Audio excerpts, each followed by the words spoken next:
I'm gonna try to do a quick, I feel like I'm uninspired, a quick, so maybe 15 minute or 20 minutes lecture or whatever on a clinical assessment with my dissertation and working with people involved in the criminal justice system for alternatives to incarceration based on the Manson family and the Manson family trial, which I think happened in the late 60s or very early 70s. I'm pretty sure it happened before Angela Davis. I mean, I could reference that and prove it if I needed to, but my dissertation working in criminal justice with a focus on substance use treatments or opiate use treatments specifically, and then adult mental health as kind of the two main outlets to help people involved in the criminal justice system kind of have alternatives to incarceration is how I describe it. Alternative to incarceration was kind of my thing. I started I went back to school, I think, in 2017, and I got my degree from the community college, I think, 2020, and then did about a semester and a half at Castleton University with a near perfect GPA before I went on leave, and I'm happy with my credits. It's just an internship, and somebody else could have learned more with one of the better internships. And I have a dissertation, so I don't feel the need to continue my education to get licensed, because as a case manager in a court, you don't normally do that stuff. And I was lucky enough to have one of the better internships in the country at the time, and some awesome job shadows and volunteering experiences with my community college degree. But my dissertation and working with people for close to 6 years with some of the better statistics in the country is that if you have a sociopathic or a psychopathic tendency, I might not want to work with you. I mean, it might be difficult to work with you, and I might have to recommend a prison sentence or a punitive sanction that's harsher than a kind of treatment plan or a plan to help you succeed in life, or to think about rehabilitation, or to think about the consequences of your actions while you kind of rehabilitate yourself with guidance from kind of a DTC kind of ish support team in a court. So sociopathic and psychopathic tendencies, that's my main dissertation. And I have two other things that are indicators that I think about when taking away someone's freedom, and those are reactivity. So not just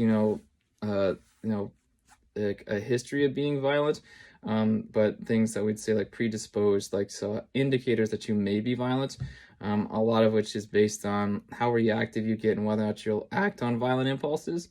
And if you will act on violent impulses and you're a sociopath, then you enjoy acting on those violent impulses.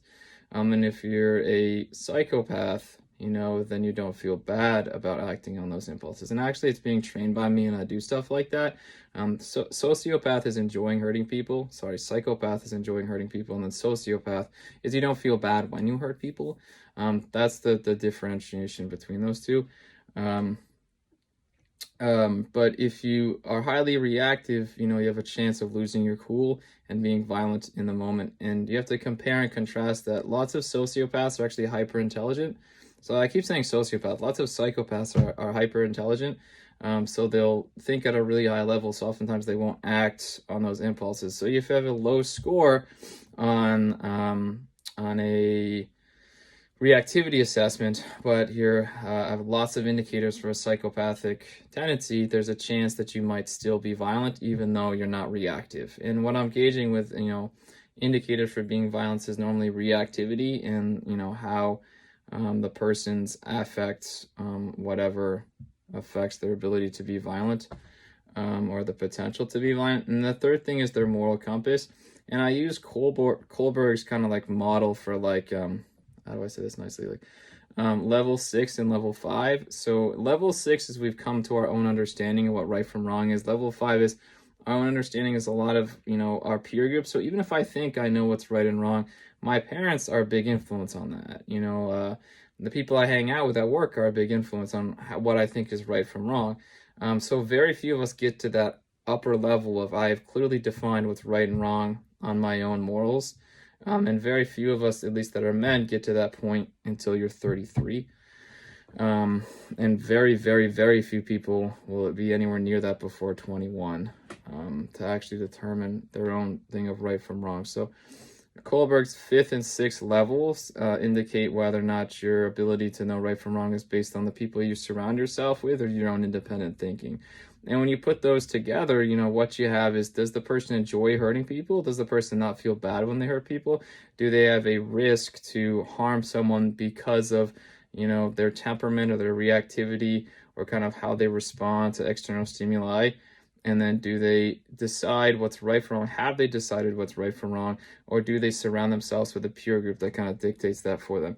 And then the way those three things kind of intermingle and intertwine with different points, rankings, and stuff like that I put on questionnaires determines whether or not you're flagged. And if you're flagged, then normally someone like me, someone like a probation officer that might do a risk assessment on somebody, that is reactive when it comes to a public safety issue, we might talk probation and case manager, and then we might talk to prosecution to make a recommendation to a judge for a referral to either a pretrial services coordinator, a treatment court drug DTC model, a reentry coordinator or something like that after early termination of a sentence or something like that.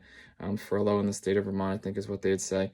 And then, when you talk together with that like courtroom work group of a drug TTZ model, you can make a decision on whether or not you have to take away somebody's actual freedom. That's kind of my dissertation is, when working with people, if you're a sociopath or a psychopath, you probably need to be on a registry at the very least. And there's varying levels of kind of like how tendencies, like how sociopathic or psychopathic you are. It's not a DSM diagnosis last time I checked. So it's like whether or not, the person is going to be able, I'm going to be able to work with the person to adjust a problematic behavior to get them to see how their behavior harms other people. And if I can't do that, it's like, like you might as well just be on a registry. Like if you're not going to really hurt somebody because you're not reactive, if like you've decided what's right from wrong and you don't really want to change, or because you're a psychopath and you think that's fun or whatever, like, but you're not really, you're like killing animals or something. That's not, I don't know. I haven't dealt with that type of stuff. But then maybe you don't need to do a long prison sentence, but when you get out, maybe you need to be on a registry for like 10 years as the sex registry. And I think that's my dissertation in working with people, is that it's difficult to work with people who are psychopathic or sociopathic. And in order to kind of like address that issue, registries is normally the option, because when you work at least with people convicted of pedophilia, and I don't do this, but it's my normal understanding, and I've studied some cases, is it's kind of like a sociopathic thing where they have a disease where like they're still attracted to kids. And I think some of them feel bad afterwards, but I think a lot of them are sociopathic, and they will kind of like fib and make you think that they feel bad and stuff like that to kind of be able to do the behavior again, because they don't actually feel bad when they, lust over kids. But my understanding is the actual desire to be attracted to kids is something that's not been proven to be able to be cured or addressed through, and that's why sex registries exist. So it's a similar concept, and I've done case studies, and some pedophiles are definitely sociopathic in my mind. So it's a similar thing of like, hey, listen, like this is a behavior that really can't be cured because they don't feel bad when they hurt people or they enjoy hurting people. So at the very least, they need to be on a registry. So the Manson trial is a really, really cool thing. And my understanding of it, and I mean, I could write this out and do a lot of fun. I might in the future for a fun little thing, but it's been tried and whatever. Charles Manson was a really smart guy who kind of grew up in like the hick backcountry, I think in Kentucky or something. And he was in and out of jail. I think he had an abusive father or just a mother that was really there. He was in and out of jail almost his entire life. And he liked the federal criminal justice system because they had better services. Basically, you'd get in there and the prisons were better, the jails were better. It wasn't a big deal to him. And the dude kept getting offenses that were like, so he would do a forgery, and then like the way that he forged the document, he'd do like 10 years in the federal criminal justice system because of a antiquated mandatory minimum that existed for no reason on like forging a stamp. So it's like, why is this dude doing 10 years, in prison? Is he a criminal justice reform advocate? That's where my mind goes, because I do stuff like that to get case law, to get people to look at things like mandatory minimums. Most recently, about 13 unnecessary violations. But so I don't think that's the case, though. I think that dude felt at home, in jail. I think he had trouble supporting himself. I think he was socialized, conditioned. I think he got used to being in prison, he enjoyed being in the federal system, and he found ways without really hurting people to go back home. I think that was home for him. And while he was there, he got a lot of the programming to try to work with him on these behaviors. And probably just because he craved attention and wanted to be in groups and stuff, but he was a very smart guy. And what he learned was clinical psychology. So if you listen to some of the Manson family speak, or the two victims and then his partner, his wife, whatever, I don't consider her a victim in this. They talk about Charles saying, like, it's the conditioning, man. You can see the conditioning of your mom all over you. That's a clinical psychology term. So like they're probably working with Charles to work on a problematic behavior. And what happens is Charles uses that training and makes it his own to manipulate people and to get people to do his bidding. And you can hear like the victims say, like, Charles used to grab me when I was, high on LSD and shaking and scared, and he'd look at me and say, I can see the conditioning of your mom all over you. You're nothing but your mom, man. I can see it all over you. And he was making her look at what she thought was right from wrong, and what she thought from right from wrong at the time was stuff that her mom had taught her was right from wrong. Like a lot of us when we're growing up, I have a set of morals that my parents, taught me, and it's pretty much true. But if you study clinical psychology between 16 and 21, you're supposed to be a rebellious teenager, and it's actually inbreeding. Like biologically, in my opinions on psychology that are published are very tribal and based in biology, and then present themselves in the psyche as it evolves over time with society and systems and culture and stuff like that. But because, based on biology, inbreeding. So you don't want to inbreed, you want to find someone that's similar to you but different from your family. So that's why you have those natural tendencies through hormones and other things to be rebellious from 16 to 19 or 21, is to find a moral compass outside of your family group. And I can talk about democratic and liberal values and stuff like that in another lecture. But, by the time, you're 33, hopefully you've figured that out in American culture today. It's called the 30s transition.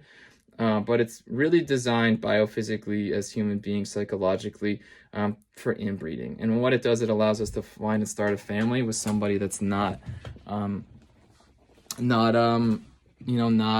to basically cause genetic mutations, and harm people, from, just a lot of bad happens. It's the purebred dogs are similar to that too, where they're just, their bones break down and stuff sooner than mutts. But we digress. So like basically, like the way she was raised, she had her own first victim, and I'll talk about the first victim. The second victim I wanted to talk about in this lecture, and I'll talk about Charles's wife or his partner, and I'll talk about Charles. Charles is kind of a hoot, actually. Like, I would enjoy hanging out with him. He's kind of a hoot. But the victim had that version of right from wrong. And when she went out as a teenager and she went to San Francisco or whatever, that's the darker side of conscientious objection. It's the darker side to, the hippie movement of, free love and whatever, and we'll buy our own land and we won't pay taxes and we'll live off the land so people have to leave us alone with drugs. But the issue is when you're on a commune like that, the big concern is child endangerment. And if you had child endangerment in pedophile or firearms, like what happened in Waco, Texas, you have the necessity for federal regulations on things like guns, federal regulations on things like cannabis, federal regulations on things like child endangerment.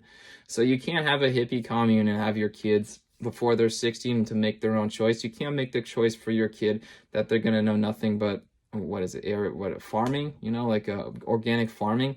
The kid has to have the choice to make the choice at 16, whether or not they want to continue their education or be like their mom and dad, because they're not legally, able to make that decision until they're 14, but 16 is in Vermont when you can drop out of school, when you can consent to making love, whatever. And it should be in the constitutional law with the definition of slavery. For some reason, it's 21 in the copy that I have, but it is what it is. Prefrontal cortex is not developed until 21, but at 16, that your prefrontal cortex isn't developed by 21, so you're smart enough to make a decision cognitively and be held liable for stuff as serious as murder.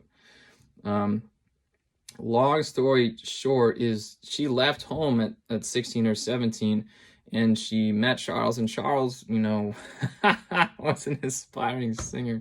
He could actually play the guitar, and something you learned in federal prison too. And he would say that he knew the Beach Boys and whatever, and that was part of the thing, is to go out there.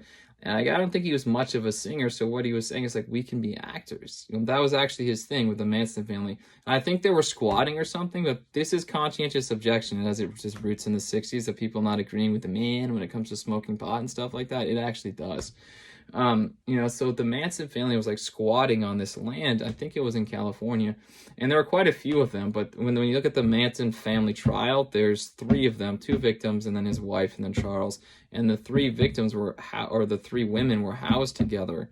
And Charles was housed in a separate facility when you see them being brought into the trial and stuff. So you think about like, Bureau of Prisons policies and stuff like that when it comes to co-conspirators and how they dealt with that type of, show of whatever, grandiosity. But what happened is they were like squatting or own this land or whatever, and they were basically conscientious objectors, but they ran out of money. Like if you talk to me, like that's my honest opinion.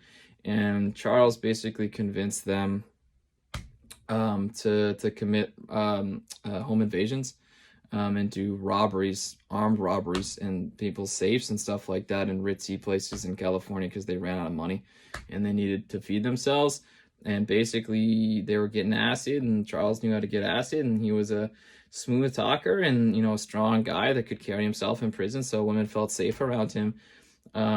And what he offered them was a place to sleep, basically, and fed them. And that's the darker side of that stuff. And the same stuff happened in Waco, Texas, where women couldn't support themselves, and they were kind of drawn to this free lovey movement or whatever stuff, where they wanted to explore who they were from 16 to 21 or whatever. And they didn't have the means to support themselves, and then they ended up staying at Waco Ranch, whatever, and Neverland out with Charles Manson because it was an option for them to house themselves and feed themselves, at that point in their lives. But that's kind of what happened, in my opinion, is Charles basically trained these women to be killers, to be intelligent when it came to law breaking, and to be killers under duress, under stressful situations, and to commit home invasions on his order. So conspiracy to commit murder is probably something that's very clearly defined by this case, because Charles is trying to probably avoid incarceration, but ultimately, like, he just doesn't care. Like, he's been there before. Like, I think he's kind of trying to like outsmart the feds or something. I don't really think it bothered him. It doesn't. At the end of the trial, he says something like, "Well, I'm just home," and they put him away, I think, for life. I'm going to continue the talk, though, here in a bit. So the Manson family trial is like kind of like O.J. Simpson growing up. Like, I remember my dad had that stuff on in the bedroom, which probably drove my mom nuts, where everybody was talking about the O.J. Simpson trial. But, it was more matter of fact. It was, definitely had a flair for the dramatic, what's his name there, the attorney there with the glove. But the Manson trial was like that in the 70s. People were watching, color TV was on, they were able to dress up, and they would do things like shave their heads. The women would shave their heads. They would, act all kooky and stuff like on television. And it was a spectacle. It was a public spectacle. And the co-conspirators would collaborate. They would talk about this shit, and they'd plan it out to pull these stunts in court. So it makes you think about how, people are housed when they're co-conspirators and things like that.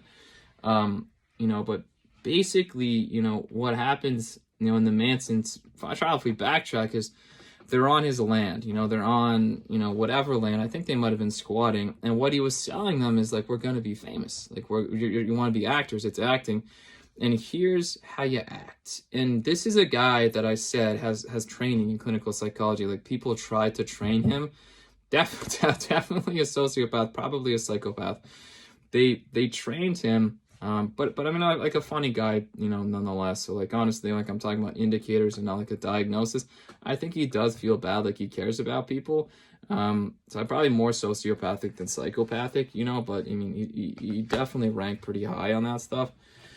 But anyway, long story short is like, he's convincing people, with his clinical training and psychology from the Federal Bureau of Prisons or whatever it was at that time, how to think, how to act. And he had an end game, and he did, at a certain point. Like, it might have just been, to be around women and stuff like that. But eventually they start running out of money, and he's thinking, how can I get money? How can I get these people to do stuff without probably being indicted, by the federal government? And it is a conspiracy to commit murder. Like, he wasn't present at the time that these home invasions and murders were committed, to my understanding of the case. And this is just me, like, thinking out loud. I'm not like submitting written work to a court. But what happens is he feeds them high quantities of LSD, which is like a very stressful situation for those of us that have ingested that chemical, similar to like being in a war zone or to experiencing PTSD. It's in a high stress environment. And what he did was like break down the women's psyche, or the people's psyche on that ranch, to basically think the way he wanted them to think. And when you're thinking about like, free love and like opening your mind and being expansive and, new ways of thinking and stuff like that, and then that teenage angst, the way that you're conditioned to think from your family or from your high school or from the law or anything else, becomes not just obsolete, it becomes kind of the enemy or the target of your aggression. So what he did is kind of strip away their version of right from wrong, encourage them to think for themselves or whatever. And he was able to kind of basically get them to act like he wanted to as the director. And the acting started more kind of benevolent or stuff like that, but it ended with them taking high quantities of LSD and acting out murder scenes. Well, on high quantities of LSD, in the dark, hallucinating. And what he did was train killers. He trained killers to do home invasions. And, he did that while they were probably knowingly and willingly under the influence of LSD.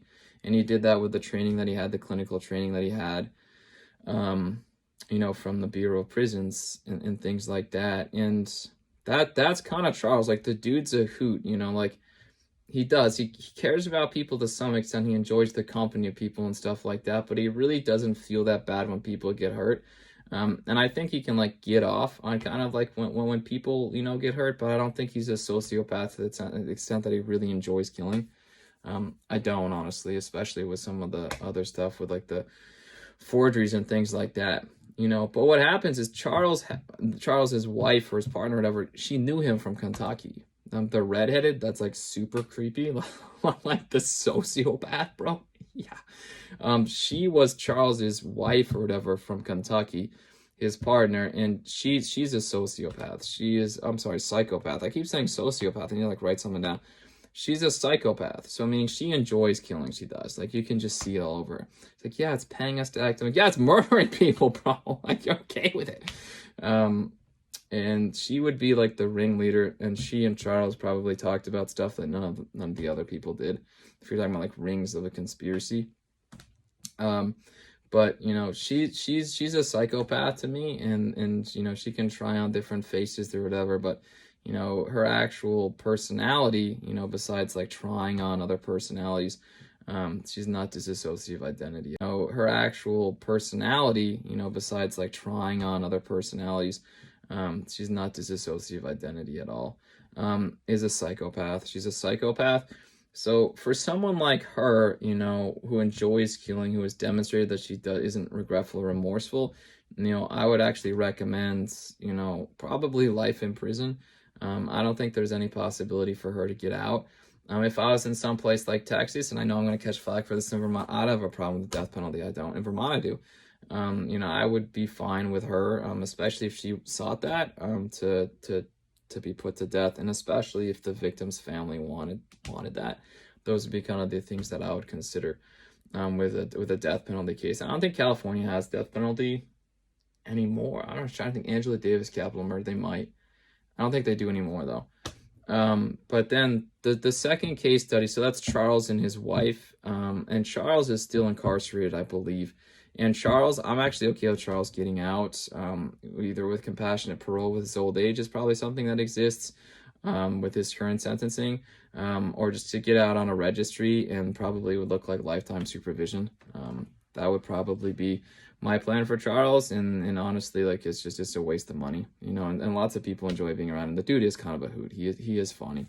But Yeah, so I digress. And he does, he acts, crazy and stuff like that, but that was not the angle that they took with him at all. They knew that he was intentful and purposeful, and they didn't want him to basically get an excusable defense, I don't believe, for um, diminished capacity at the time of the offense, due to mental health or anything else. But so the victim is the woman involved in the Manson family, and then there was one other woman that was tried, I think, as the three, and then he was kind of the ringleader of it. And this woman, I think, might have been from Texas, or Kentucky or Oklahoma. I want to say Texas. And she was the woman that you can see saying, like, like, I can see your parents' conditioning all over you. And if you watch her affect, if you watch kind of her remorse and stuff like that years after the crime, you can tell she regrets it. You can tell that she's kind of regressed or gone back to agreeing with a set of morals that she grew up with. Like, yeah, it was identity memorandum. I was influenced by Charles or whatever. I was, whatever, and I ended up committing the act of murder, home invasion. And I think a lot of that too is like an in cahoots thing, and it depends on the statutes and the federal statutes and where it was tried and stuff like that. But if you're involved in a robbery, if you're involved in a homicide with a lot of those types of things, just be involved in that crime or that conspiracy, you're on the hook for murder if a murder happens in commission of the home invasion or the robbery. But you can tell that she's remorseful. You can tell that she really didn't want people to die, now. At the time, she was probably okay with it. So for someone like her, you can tell that probably her Kohlberg level, at least at the time of the offense, was a 5 and probably still is. You can tell that she probably doesn't have a lot of sociopathic or psychopathic tendencies. And then you can probably tell just from her prefrontal cortex development and other things like, narcotics usage, and other things, that her reactivity was probably, higher than maybe the majority of the population, but lower than a lot of men her age, if that makes sense. And, when you kind of bring those three things together, you can say, like, here's a young woman who's easily influenced by peer influence. We should probably, get her some time away from the Manson family, and see how she deals with that, especially if she wants that. And then kind of after she's able to kind of look at this stuff and be removed from the public with some time in prison, and then maybe a different unit for psychological treatment and stuff like that. If you talk to my opinions on how hard it is to get people actual treatments in a facility, that would be fine with me. And then I'm actually fine with her being paroled, and then, being on whatever for a few years and then getting off. She is the one I was saying is a victim in this. And then there's Charles and his wife or whatever that came from Kentucky. But that's how kind of I would do the Manson family thing. And I think the state or the government, whatever, didn't seek an excusable defense for Charles because they wanted him to be charged with a criminal offense. And he's just not. He's a really smart guy. And then, because they were high on LSD, even at the time of the offense, it's not an excusable offense because they took it willingly. And then with all the training that they were doing with acting and stuff like that, in my professional opinion, is even if you're exhibiting symptoms of, how do I say this nicely? Even if you're exhibiting symptoms of mania or schizophrenia, schizoaffective, DID with a manic episode, if you're able to function through that and right from wrong. So even if I'm tripping or even if I'm manic, if I know when I tear this, I have to buy another 30-cent mask. And then there's people in Malaysia and there's workers or whatever. And like my dad just sent me $50 and then my dad has to, if I know the consequences of ripping the mask and I know how it hurts people or helps people, even if I'm experiencing an episode or high, there's no excusable defense there. That's the way that kind of works with excusable defenses. But so there's no excusable defense for intoxication, even if they took it without knowing it, with that type of operant conditioning that was going on through the agent of socialization that is Charles.